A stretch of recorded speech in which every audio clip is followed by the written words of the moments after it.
Why is it when we wake up with a stiff neck, we sometimes end up with shoulder pain?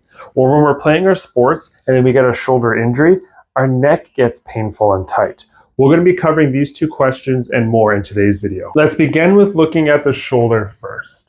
So what makes up our shoulder complex is our scapula, our collarbone, and our humerus, our upper arm bone. These three bones together is what gives us all of our shoulder movement. Now, the interesting thing about our shoulder complex is there's only one bony attachment, and that's where the clavicle attaches at our sternum, at the sternoclavicular joint. This is the only bony landmark. Everything else that keeps our humerus in our scapula and our scapula to our rib cage is all muscles. So the muscles are highly important to our function, and if they're irritable, can lead to injury and pain. The four main muscles that keep the humerus into the socket of the scapula is your supraspinatus, the one that is on top and abducts your arms, your infraspinatus and your teres minor, they rotate your arm laterally, and your subscapularis on the front surface, which medially rotates your arm. Those four suck the humerus into the shoulder blade to keep it intact. Also, some primary muscles that attach to the shoulder blade. Now, this is where things get interesting. If you have a rotator cuff injury and those muscles aren't stabilizing your humerus well, your body will go elsewhere to stabilize the shoulder joint because it's all muscles that, again, keep it attached.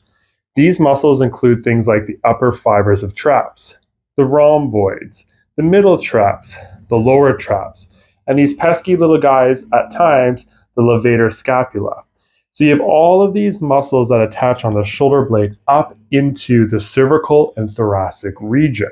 Now you can start to see how things are playing along. So you have your shoulder injury here, doesn't have a lot of good stability because it's painful, it's limited function, it's weak, and then you have all these muscles that attach from the shoulder blade up onto the neck.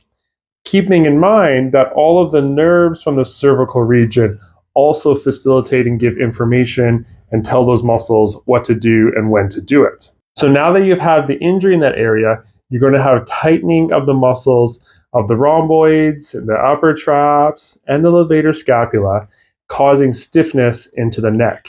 This isn't often a reason why people will start to feel that tightness once their shoulder gets hurt. Additionally, when we start to lose that function of our arm and we can't raise our arm up as much, our body only knows one thing, and that's to get the job done. We still need to reach into the cover to get the things we need. So what it will do is it'll start to hike your shoulder to make up for the lack of distance. If you can only reach here, but then you can hike your shoulder to get a few more inches, well, your body is going to do that.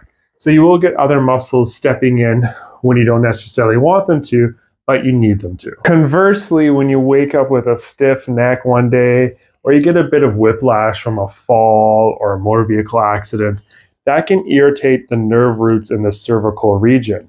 And those nerves is what communicates to the muscles of all of our shoulder girdle muscles. If there's nerve root irritation, this can cause change of sensation in those muscles. It can cause referred pain into those muscles. It can also cause weakness with a lack of ability to recruit those muscles.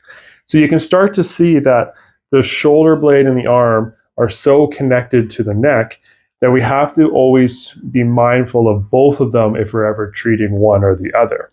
So what are the most important things that you can do when you have A, a shoulder injury, or B, a neck injury, and not letting one feed into the other? The first thing is obvious, but you want to restore normal range of motion as soon as you can. If you're having difficulty raising your arm up and you keep catching yourself hiking it, you need to correct it as soon as possible to avoid the increase of tension in that area.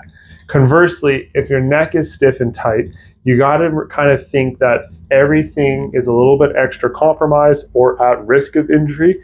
So if you have a tight neck and you still want to go train or play your sports, you have to dial it back, thinking that my muscles aren't going to be performing at their best today. Those two key things can really save you from a whole host of injury and pain down the road. Now that we know how interconnected the cervical region and the shoulder girdle is, my next video we're going to be covering how to strengthen the cervical region, making a tougher neck and improving the range of motion to be preventative for injuries down the road.